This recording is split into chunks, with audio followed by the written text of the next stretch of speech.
The art of distraction. The art of distraction is ultimately, if we can't realize what's going on, it's effectively the art of destruction. Because if you can contain someone within distraction, you can ultimately lead them to their own destruction. The world that we're living in is promoting us to take paths, to take decisions in our lives which will ultimately lead us to a catastrophic moment in our life. The beauty, the greatest gift, is that this catastrophic moment in our life will ultimately lead us to choice. And sometimes we don't even realize that the choices which we're making, how catastrophic they can be for our own inner potential, our own inner contentment, our own inner happiness, our own inner joy, our own inner divinity. Our choices are constantly relaying information which is almost keeping us entangled with our perception of our own paradigm. We're being fed thoughts within our minds which openly disguise themselves as good intents. Our thoughts, work with us, and that's what we perceive is that, oh, this thought, it feels good. Well, it feels good, but we don't know the true color of that thought. And a lot of the time, thoughts come into our lives and engage with us as if they have good intent. And then we try it, and then we end up, and this can go, everyone's unique and different. Our thoughts can ultimately lead us down a path for many years. Maybe some of us realize very quickly that that thought is not true.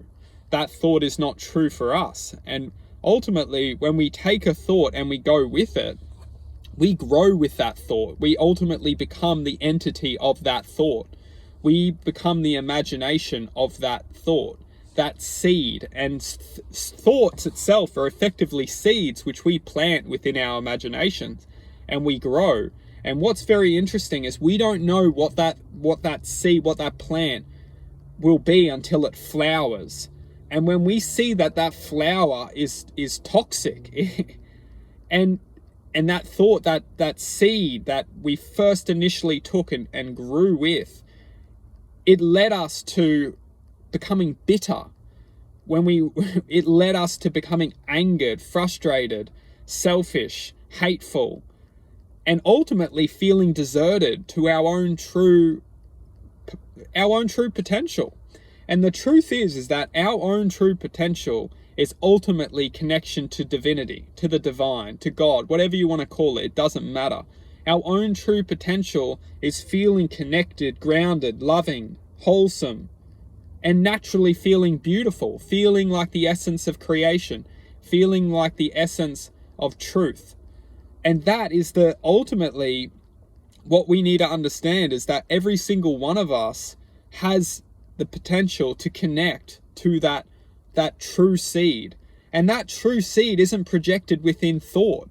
It's the opposing force which is trying to interact and distract our true seed from growing. And when we're only projected within our mind's paradigm, just receiving thoughts and going with thoughts, our minds have their own agenda, and it's to take our awareness from growing that true inner seed.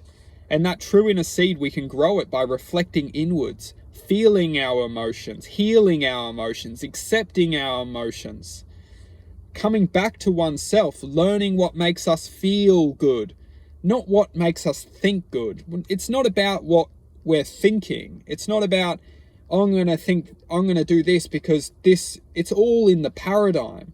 We need to break free of our minds, and we do this by growing that inner seed and shattering the encaptured paradigm of which our thoughts contain us within. The inner seed comes from love. It comes from the heart. It comes from feeling. When we start to feel our emotions and start to heal our emotions, accept our emotions, trust our emotions, we start to break our mind's paradigm. We no longer look at the world and take thought as relevant, because our feelings are much more powerful than our thoughts. We can trust ourselves and see that our minds are only the entanglement of our potential.